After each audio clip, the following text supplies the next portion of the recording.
America के राष्ट्रपति Biden ने पहला मिलिट्री एक्शन लिया है। शुक्रवार को मिलिट्री एक्शन लिया गया है। इराक के कुनी आतंकवादी एरिया पर सीरिया में हमले किए गए हैं। ये बमबारी सीरिया के उन 2 क्षेत्र अड्डों पर की गई है जो ईरान समर्थित आतंकवादी गुटों के कब्जे में है।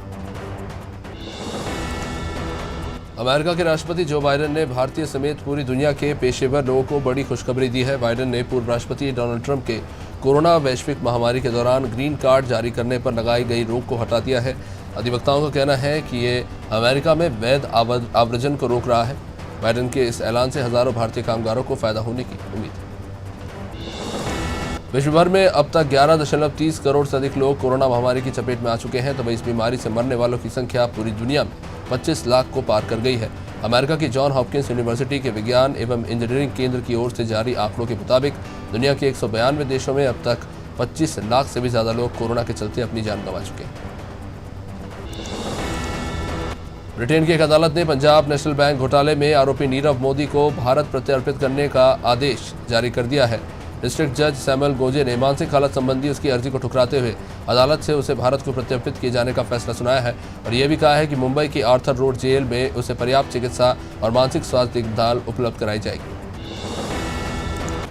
कश्मीर पर अपने पहले बयान में बाइडेन प्रशासन ने इस मुद्दे पर सीधी बातचीत करने का भारत और पाकिस्तान से आग्रह किया है और नियंत्रण रेखा के साथ तनाव को कम करने के लिए दोनों पड़ोसियों के बीच एक समझौते का स्वागत किया है। वाशिंगटन में अमेरिकी विदेश मंत्रालय के प्रवक्ता नेड प्राइस ने अपने बयान में इस समझौते का उल्लेख किया। रिलायंस इंडस्ट्री के मुखिया मुकेश अंबानी के घर के पास विस्फोटकों से भरी एक कार मिली है। इस कार को लेकर बताया जा रहा है कि कार चोरी की थी और कार के भीतर से एक बैग मिला है जिस पर मुंबई इंडियंस लिखा हुआ था। एक चिट्ठी मिली है जिसमें अंबानी को धमकी दी गई है। महाराष्ट्र गृह मंत्री अनिल देशमुख के अनुसार मामले की जांच मुंबई की पुलिस की क्राइम ब्रांच कर रही है। एंटी टेररिस्ट स्क्वाड के अलावा खुफिया एजेंसी भी इसके पीछे जांच कर रही है। तो केरल के कोझिकोड रेलवे स्टेशन पर एक महिला यात्री से 100 जिलेटिन की छड़ें और 350 डेटोनेटर बरामद हुए हैं। रेलवे सुरक्षा बल ने चेन्नई मंगलपुरम एक्सप्रेस की एक महिला यात्री से ये विस्फोटक जब्त किए हैं, जहां पुलिस ने इस मामले में तमिलनाडु की रमड़ी को हिरासत में लिया है। बताया जा रहा है कि महिला ने खुदाई के लिए जिलेटिन की छड़ें लाने को स्वीकार किया है। हिमाचल प्रदेश में बारिश और बर्फबारी के पूर्वानुमान के बीच अधिकतम तापमान में रिकॉर्ड बढ़ोतरी हुई है। गुरुवार को ऊना और कांगड़ा में गर्मी ने फरवरी के दौरान 4 साल का रिकॉर्ड तोड़ दिया है। नाहन में 41 और सुंदरनगर में 11 साल बाद सबसे अधिक तापमान दर्ज हुआ है। गुरुवार को प्रदेश के अधिकतम तापमान में सामान्य से 7 डिग्री की बढ़ोतरी दर्ज हुई है। पश्चिम बंगाल में आजकल भारतीय जनता पार्टी के मुख्य धारा के नेताओं का जमघट लगा हुआ है। स्मृति ईरानी यहां पार्टी कार्यकर्ताओं के साथ स्कूटी चलाती नजर आई हैं। कुछ दिनों पहले मुख्यमंत्री ममता बनर्जी भी स्कूटर चलाती यहां पर नजर आई थी। हालांकि बाद में वह स्कूटर की सवारी करके सचिवालय पहुंची थी। ममता जहां फ्यूल प्राइस में हो रही बढ़ोतरी के खिलाफ विरोध जता रही थी, तो स्मृति ईरानी पंचपोटा में पार्टी कार्यकर्ताओं की भीड़ के बीच स्कूटर चला रही थी। सुप्रीम कोर्ट ने एक फैसले में कहा है कि सरकारी कर्मचारी अपना वेतन और पेंशन पाने के हकदार है। अगर सरकार कर्मचारियों के वेतन और पेंशन के भुगतान में देरी करता है तो सरकार को उसे उचित ब्याज दर के साथ वेतन और पेंशन का भुगतान करने के लिए निर्देशित किया जा सकता है। आंध्र प्रदेश उच्च न्यायालय ने एक पूर्व जिला और सत्र न्यायाधीश द्वारा दायर जनहित याचिका को अनुमति प्रदान की थी। राज्य सरकार ने उच्च न्यायालय के फैसले को चुनौती दी थी। हवाई यात्रा करने वालों को डीजीसीए ने बड़ी राहत दी है। डीजीसीए ने परिपत्र जारी कर घरेलू उड़ान संचालकों को अब ऐसे यात्रियों को टिकट की कीमत में रियायत देने की अनुमति दी है जो बिना बैगेज या केवल कैबिन बैगेज के साथ यात्रा करते हैं। पिछले कुछ समय से यात्रियों के लिए घरेलू उड़ान में सफर करना काफी महंगा हो गया था, क्योंकि एयरलाइंस ने कोरोना वायरस के चलते नुकसान की भरपाई के लिए किराया बढ़ा दिया था। व्यापारियों के संगठन ने आज देश भर में अपना विरोध किया। व्यापारियों के संगठन confederation of all India traders की ओर से वस्तु एवं सेवा कर के प्रावधानों की समीक्षा की मांग, पेट्रोल डीजल की बढ़ती कीमतों सहित कई मुद्दों को लेकर आज भारत बंद का आह्वान किया गया था।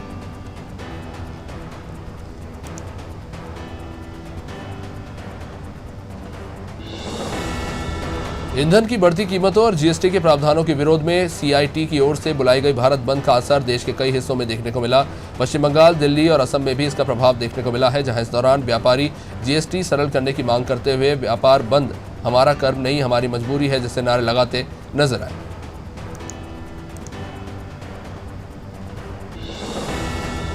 उत्तर प्रदेश में 812 फर्जी मार्कशीट वाले सहायक अध्यापकों की सेवा समाप्त करने के सरकार के निर्णय को हाईकोर्ट ने सही करार दिया है, जबकि ऐसे अभ्यर्थी जिनकी मार्कशीट में छेड़छाड़ किए जाने की शिकायत थी उनके संबंध में निर्णय लेने का विश्वविद्यालय को निर्देश दिया है। कोर्ट ने सहायक शिक्षकों की विशेष अपील खारिज कर दी है। प्रदेश सरकार ने बीएड डिग्री को फर्जी करार देते हुए लगभग 812 शिक्षकों की सेवा समाप्त कर दी थी। तमिलनाडु के मुख्यमंत्री ई.के. पलानीस्वामी ने आगामी विधानसभा चुनाव के मद्देनजर अपनी घोषणाओं का सिलसिला जारी रखा है और शुक्रवार को किसानों को 1 अप्रैल से कृषि पेंशन के लिए 24 घंटे 3 चरणों में मुफ्त बिजली दिए जाने की घोषणा की है। पलानीस्वामी ने यहां 565 करोड़ की लागत वाली मैट्रिटर सरप्लस जल योजना का उद्घाटन करने के बाद ये कहा कि किसानों के लिए 3 चरण में बिजली अब मुफ्त में दी जाएगी। देश के 18 राज्यों में कोरोना का नया स्ट्रेन बहुत तेजी से फैल रहा है। ये स्ट्रेन यूके, साउथ अफ्रीका और ब्राजील से आया है। इसके अब तक 194 मामले निकलकर सामने आए हैं। केंद्र सरकार ने देश में बढ़ते मामलों को देखते हुए इन सभी 18 राज्यों की निगरानी शुरू कर दी है। स्वास्थ्य मंत्रालय ने महाराष्ट्र, केरल, तेलंगाना, आंध्र प्रदेश, असम, पश्चिम बंगाल, तमिलनाडु, पंजाब जैसे राज्यों को इंटरनेशनल पैसेंजर्स की मॉनिटरिंग करने के लिए कहा है। प्रधानमंत्री नरेंद्र मोदी ने वीडियो कॉन्फ्रेंसिंग के जरिए डॉक्टर एमजीआर मेडिकल यूनिवर्सिटी के 33वें दीक्षांत समारोह को संबोधित करते हुए कहा कि राज्य के लिए केंद्र ने 11 नए मेडिकल कॉलेजों को मंजूरी दी है। ये मेडिकल कॉलेज उन जिलों में शुरू किए जाएंगे जहां अभी तक नहीं थे और केंद्र सरकार प्रत्येक कॉलेजों को 2000 करोड़ रुपए से अधिक की सहायता उपलब्ध कराएगी। पश्चिम बंगाल, असम, केरल, तमिलनाडु और पुडुचेरी में चुनाव होने हैं। असम में 3 चरणों में 27 मार्च, 1 अप्रैल और 6 अप्रैल चुनाव होंगे तो केरल, तमिलनाडु और पुडुचेरी में 6 अप्रैल को एक ही चरण में मतदान होगा। बंगाल में 8 चरणों में चुनाव संपन्न होगा। सभी राज्यों में मतगणना एक साथ 2 मई को होगी।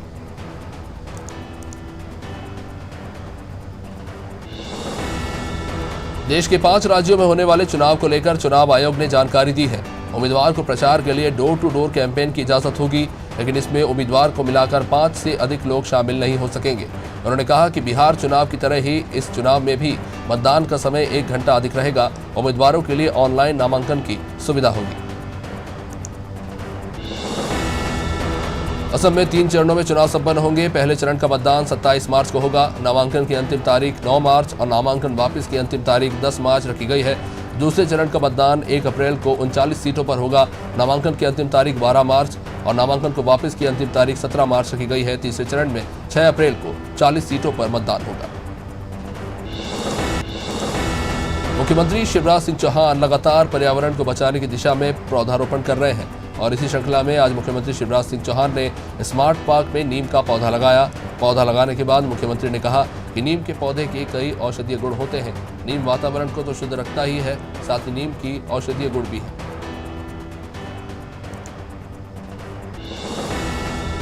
मध्य प्रदेश के चिकित्सा शिक्षा मंत्री विश्वास सारंग ने जीएसटी के खिलाफ व्यापारियों के बाजार बंद पर कहा कि इस तरह के आंदोलन की कोई विशेष जरूरत नहीं है।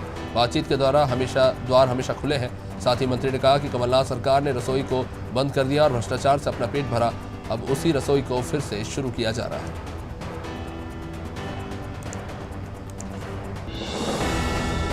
हिंदू महासभा के नेता बाबूलाल चौरसिया को लेकर कांग्रेस में घमासान मचा हुआ है। इसे लेकर गृहमंत्री नरोत्तम मिश्रा ने कांग्रेस पर कटाक्ष किया। उन्होंने दीनदयाल रसोई बंद करने को लेकर पूर्ववर्ती कमलनाथ सरकार पर भी निशाना साधा। कांग्रेस विधायक कलावती भूरिया के मामले में कहा कि उनकी रक्षा सरकार की प्राथमिकता है। बजट सत्र के दौरान कांग्रेस सरकार में ऊर्जा मंत्री रहे कांग्रेस विधायक प्रियव्रत सिंह ने सिंगाजी पावर प्लांट की टरबाइन को लेकर सरकार की कार्यप्रणाली पर सवाल उठाए। उन्होंने कहा कि पावर प्लांट की टरबाइन 1-2 साल में नहीं टूटती है, सालों साल चलती है, लेकिन अधिकारियों और मंत्रियों की मिलीभगत और निजी कंपनी को फायदा देने के लिए ऐसा किया गया है। विधानसभा में पूर्व मंत्री युतु पटवारी ने मुरैना घटना का जिक्र करते हुए कहा कि प्रदेश में कानून व्यवस्था बदहाल हो चुकी है। सीएम कहते हैं अपराधियों को छोड़ेंगे नहीं, इसके बाद भी प्रदेश में अपराध बढ़ रहे हैं। सरकार का इस ओर बिल्कुल भी ध्यान नहीं है।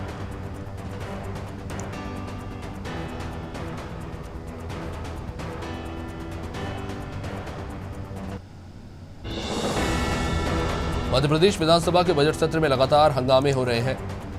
जहां इस बीच कांग्रेस विधायक कुणाल चौधरी ने कैट के देशव्यापी बंद पर बयान दिया है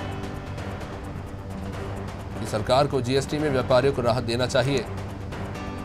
देश भर के व्यापारियों का विरोध प्रदर्शन सही है। कांग्रेस देश के व्यापारियों के बंद का समर्थन करती है। गोडसे समर्थक रहे बाबूलाल चौरसिया के कांग्रेस में शामिल होने पर विवाद थमने का नाम नहीं ले रहा। अरुण यादव ने कहा कि गांधी और गोडसे की विचारधारा का मिलाप हो सकता है। ये देश गांधी की विचारधारा से चलता आया है और चलता रहेगा।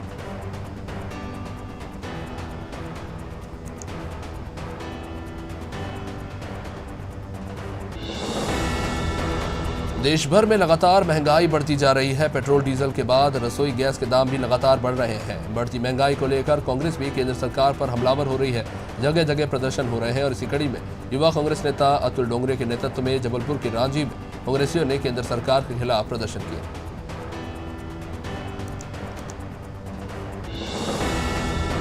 सोशल मीडिया पर रोजगार 2 हैशटैग ट्रेंड कर रहा है। बड़वानी जिला मुख्यालय पर भी बेरोजगार युवाओं ने आंदोलन कर रैली निकाली है। इस दौरान सरकार के खिलाफ मोर्चा खोलने वाले युवाओं ने हाल ही में पीईबी द्वारा कराई गई एग्रीकल्चर ऑफिसर भर्ती की निष्पक्ष जांच और शिक्षक भर्ती परीक्षा शीघ्र आयोजित करने की मांग की है। साथ ही मांग पूरी न होने पर उग्र आंदोलन की चेतावनी दी। संयुक्त व्यापार मंडल चंदेरी के सभी व्यापारियों ने जीएसटी प्रणाली और ऑनलाइन व्यापार नीति के विरोध में नायब तहसीलदार राजकुमार कुशवाहा को पीएम के नाम ज्ञापन सौंपा। व्यापारियों का कहना है कि वर्तमान में जीएसटी प्रणाली व्यापार और व्यापारियों को हतोत्साहित करने वाली है। खुदरा और थोक व्यापारियों के लिए ये घातक है।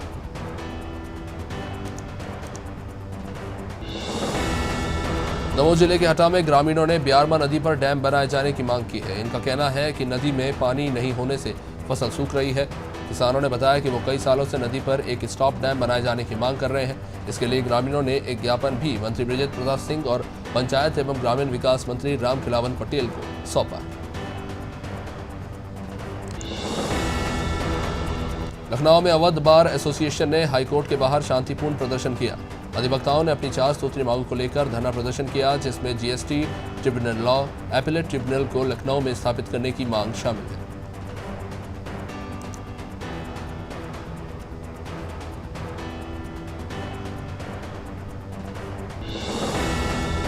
धार जिले के औद्योगिक क्षेत्र पीथमपुर में ट्रेड सेंटर का मामला एक बार फिर से उजागर हुआ है, जिसके बाद राम रतन पटेल नगर के रहवासियों ने भोला तिवारी के खिलाफ नारेबाजी की और काम रुकवाने की मांग को लेकर कलेक्टर, सीएसपी और संभागीय कमिश्नर के साथ मुख्यमंत्री शिवराज सिंह चौहान के नाम ज्ञापन दिया।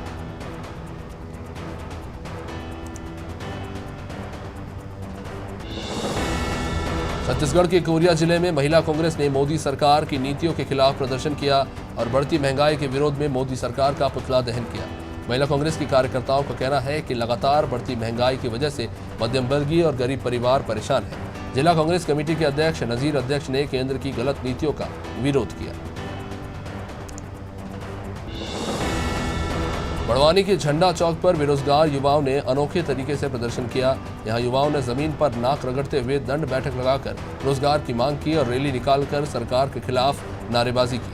अखौदादी की नर्सिंग के छात्रों ने कोविड के दौरान अपनी सेवाएं दी। इसकी नियमितीकरण की मांग को लेकर ये छात्र प्रदर्शन कर रहे थे। इस दौरान छात्रों ने कलेक्ट्रेट में पहुंचकर एसडीएम को ज्ञापन सौंपा। इसलागंज के मर्दानपुर में जल निगम के वॉल्व पंप ऑपरेटर ने तहसीलदार को ज्ञापन दिया है और पिछले 5 सालों से वेतन न मिलने की शिकायत की है। कर्मचारियों ने बताया कि वो ग्रामीण समूह जल प्रदाय योजना मर्दानपुर से जुड़े हुए हैं, लेकिन सरकार इनकी तरफ ध्यान नहीं दे रही।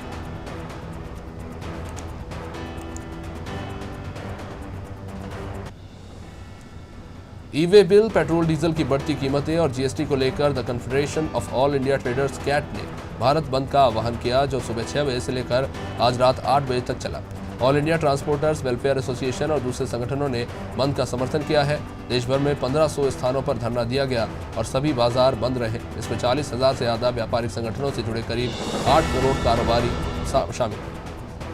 भोपाल में डार्कनेट वेबसाइट के जरिए मादक पदार्थों की तस्करी करने वाले युवकों से कई खुलासे हुए हैं। आरोपी ऑनलाइन डॉलर, बिटकॉइन के जरिए मादक पदार्थों की बुकिंग करते थे। 15 से 25 दिन के भीतर उसे माल की सप्लाई कर दी जाती थी। आरोपियों ने यह भी बताया है कि डीवी मॉल और 10 नंबर मार्केट के पास में ड्रग्स की डिलीवरी की जाती थी। रातीबड़ और रायसन रोड के कॉलेज के छात्रों को भी ड्रग्स दी जाती थी। राजधानी भोपाल में खाकी को शर्मसार कर देने वाली घटना सामने आई है, जहां पुलिस आरक्षक ने नर्स को अपनी हवस का शिकार बनाया। आरोपी शादी का झांसा देकर नर्स से पिछले 1 साल से लगातार शारीरिक संबंध बनाता रहा। पुलिस ने पीड़िता की शिकायत पर आरक्षक के खिलाफ एफआईआर दर्ज की।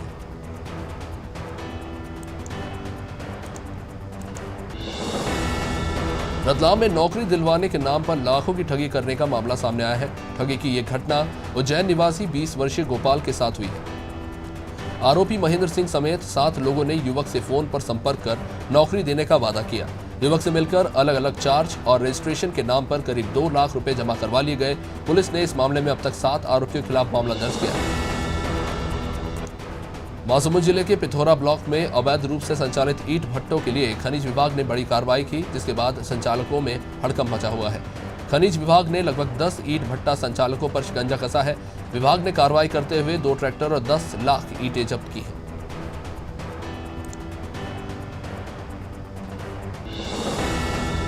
जांजगीर चांपा जिले के बालोदा थाना क्षेत्र के ग्राम ढड़गा बहरा में जंगल से इमारती लकड़ी चोरी करने वाले 4 आरोपियों को बालोदा पुलिस ने गिरफ्तार किया है और उनके पास से 4 नग सागौन की लकड़ियां जब्त की है।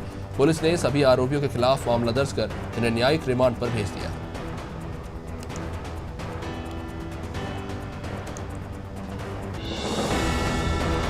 भिंड में आरटीओ खनिज विभाग ने संयुक्त चेकिंग अभियान चलाया, जिसमें उन ट्रैक्टरों की चेकिंग की गई जो बिना नंबर प्लेट के दौड़ रहे थे।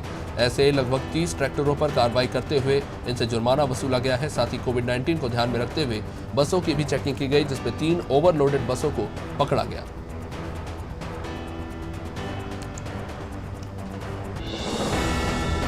बुरहानपुर में रोको टोको अभियान के तहत बिना मास्क वालों के चालान काटे गए। सीधी बस्ती चौराहे पर पुलिस और प्रशासनिक अधिकारियों ने चालानी कार्रवाई की, तो वही बस स्टैंड पर भी कई बसों में यात्री बिना मास्क के पाए गए, जिसे देखते हुए शहर के चौराहों पर कई टीमों ने चालानी कार्रवाई की।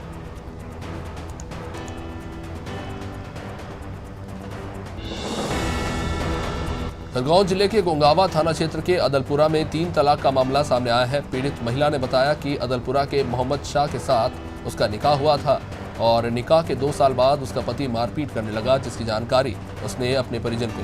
इससे गुस्साए पति ने उसे तलाक दे दिया, तो वही अब पीड़ित महिला ने पति के खिलाफ थाने में शिकायत दर्ज कराई है। सिरोंज में विश्वकर्मा जयंती बड़े ही धूमधाम से मनाई गई। इस दौरान शहर में भगवान विश्वकर्मा का चल समारोह भी निकाला गया। इसमें बच्चों के साथ साथ महिलाएं भी भारी संख्या में सम्मिलित हुई। वहीं इस झांकी में बच्चों ने जमकर नाच गाना किया।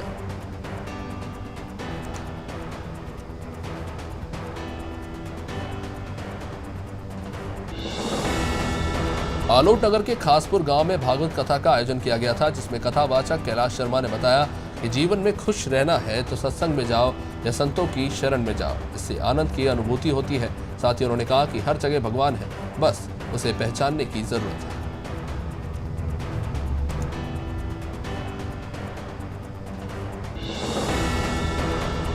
प्रदेश सरकार खाद्य पदार्थों में हो रही मिलावट के खिलाफ लगातार सख्त कार्रवाई कर रही है। इसी बीच इंदौर में ग्रामीण क्षेत्रों में आ रहे दूध में मिलावट की शिकायत की गई। इसको लेकर इंदौर दुग्ध विक्रेता एसोसिएशन ने कलेक्टर को ज्ञापन दिया। दरअसल शहरी दूध विक्रेताओं द्वारा लंबे समय से ग्रामीण क्षेत्र से आ रहे दूध में मिलावट की शिकायतें आ रही थी, जिसका खामियाजा शहरी दूध विक्रेताओं को भुगतना पड़ रहा है। वहीं रीवा जिले के जवा थाना क्षेत्र में यह अनोखा मामला सामने आया है, जहां पुलिस ने 2 प्रेमियों की मौत का कारण बन गई है। जवा में प्रेम प्रसंग के चलते पुलिस और लड़की के पिता की प्रताड़ना से तंग आकर युवक ने जहर खाकर आत्महत्या कर ली। मृतक राजेश के पिता ने बताया कि 22 फरवरी को पुलिस ने उसे गिरफ्तार करके उसकी जमकर पिटाई की। टीम इंडिया के ऑलराउंडर यूसुफ पठान ने अंतर्राष्ट्रीय और घरेलू क्रिकेट को अलविदा कह दिया है। दाएं हाथ के इस विस्फोटक बल्लेबाज ने भारत के लिए 97 वनडे मैचों में 810 रन बनाए। वहीं 22 टी20 मैचों में उनके नाम 236 रन हैं। यूसुफ पठान ने 2 वनडे शतक और 3 अर्धशतक भी ठोके हैं। यूसुफ पठान ने आधिकारिक तौर पर संन्यास लेने का ऐलान कर दिया है।